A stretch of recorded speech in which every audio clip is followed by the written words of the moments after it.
जय हिंद मेरे प्यारे दोस्तों। आज हम लोग बात करने वाले हैं क्लास 12 का जो मॉडल पेपर आया है उसका एक बड़ा ही इंपॉर्टेंट सा क्वेश्चन, इंपॉर्टेंट सा टॉपिक है जिसका नाम है अल्फा पार्टिकल स्कैटरिंग एक्सपेरिमेंट क्या है और रदरफोर्ड का एटॉमिक मॉडल क्या है। हम आपको जो है बहुत ही कम समय में आज इस टॉपिक को कंप्लीट कराने वाले हैं। आप ध्यान से हमारे साथ इस वीडियो में बने रहें। अल्फा पार्टिकल स्कैटरिंग एक्सपेरिमेंट जो है सबसे पहले रदरफोर्ड के द्वारा किया गया था।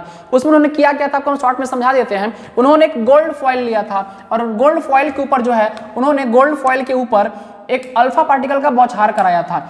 एक गोल्ड फॉइल लेकर और उसके ऊपर बहुत सारे अल्फा पार्टिकल का बौछार करवाया था और इसको उन्होंने प्राप्त किया था कहाँ पे, तो ZNS स्क्रीन के ऊपर। और क्या देखा था इन्होंने, ध्यान समझेंगे। देखा उन्होंने कि most of the alpha particle passes straight through the metal foil as we empty space. इन्होंने क्या देखा, बहुत सारे अल्फा पार्टिकल यहां से बिल्कुल आराम से पास हो गए। इसका मतलब ये पता चला कि इसके अंदर का, उस फॉइल के अंदर का ज्यादा से ज्यादा स्थान कैसा है, तो खाली है, एम्प्टी है। दूसरा इन्होंने क्या देखा, only about 0.14% of incident particles scattered by more than 1 degree. बहुत कम ऐसे अल्फा पार्टिकल्स थे, अप्रॉक्स 0.14% ऐसे अल्फा पार्टिकल थे जो थोड़ा बहुत डेविएट किए, मतलब जाके और टकराने के बाद सीधे नहीं गए बल्कि कुछ ऐसे चले गए, कुछ ऐसे चले गए, मतलब 1 डिग्री से थोड़ा ज्यादा पे डेविएट किए। आगे इन्होंने क्या देखा, A small fraction was scattered through large angles greater than 90 degree. उससे भी कम परसेंट ऐसा था जो क्या था, 90 डिग्री पे। यहाँ पे जाने के बाद जो है वो डेविएट कैसे किया, तो टकराने के बाद ऐसे 90 डिग्री पे चला गया। और बहुत कम ऐसा था, बहुत कम का मतलब 10,000 में एक ऐसा था जो गया, टकराया और वापस उसी मीडियम में वापस आ गया। इसका मतलब इन्होंने यही बताया कि अल्फा पार्टिकल जो होता है वो बहुत सारे खाली स्थान से पास हो जाता है, लेकिन कुछ इसके अंदर ऐसा है जहां से वो टकराने के बाद डेविएट कर रहा है। और वहीं पर रदरफोर्ड ने अपना मॉडल दिया इसी अल्फा पार्टिकल स्कैटरिंग की मदद से, और उन्होंने अपने मॉडल में बताया कि अल्फा पार्टिकल के अंदर बहुत सारा स्थान ऐसा है जो खाली है, लेकिन कुछ स्थान ऐसा है जहां पे उसका टोटल मास और टोटल पॉजिटिव चार्ज एक जगह पे स्टोर हो चुका है और उसी स्थान को हम लोग न्यूक्लियस कहते हैं। यानी इस एक्सपेरिमेंट के माध्यम से सबसे पहले रदरफोर्ड ने अल्फा पार्टिकल स्कैटरिंग एक्सपेरिमेंट के बारे में और उसके बाद रदरफोर्ड ने अपने मॉडल के बारे में समझाया है। तो आइए आज आपको हम समझाते हैं कि रदरफोर्ड ने क्या अपना मॉडल दिया है।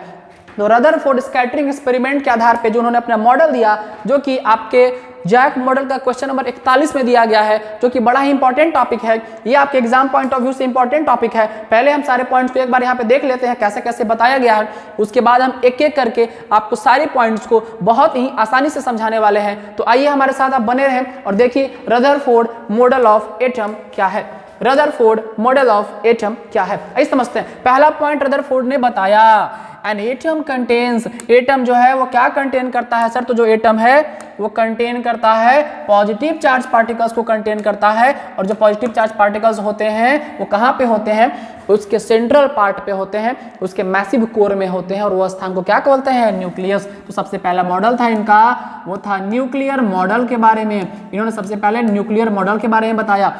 दूसरा point, the nucleus occupied very small space compared with the size of atom. इनका कहना था कि न्यूक्लियस बहुत ही कम स्थान घेरता है, जो कि साइज ऑफ न्यूक्लियस से भी छोटा होता है, होना भी चाहिए, क्योंकि ये न्यूक्लियस जो होता है एटम के अंदर होता है। और एटम के बारे में बताया गया है लगभग 10⁻⁻15 मीटर का रेडियस का होता है, जबकि जो ये न्यूक्लियस का साइज और एटम का साइज 10⁻⁻10 मीटर के रेडियस का होता है, जो कि उसके अंदर होता है, बहुत छोटा होता है। ठीक है। अगला, न्यूक्लियस जो होता है वो घिरा हुआ होता है किससे, बहुत सारे इलेक्ट्रॉन से।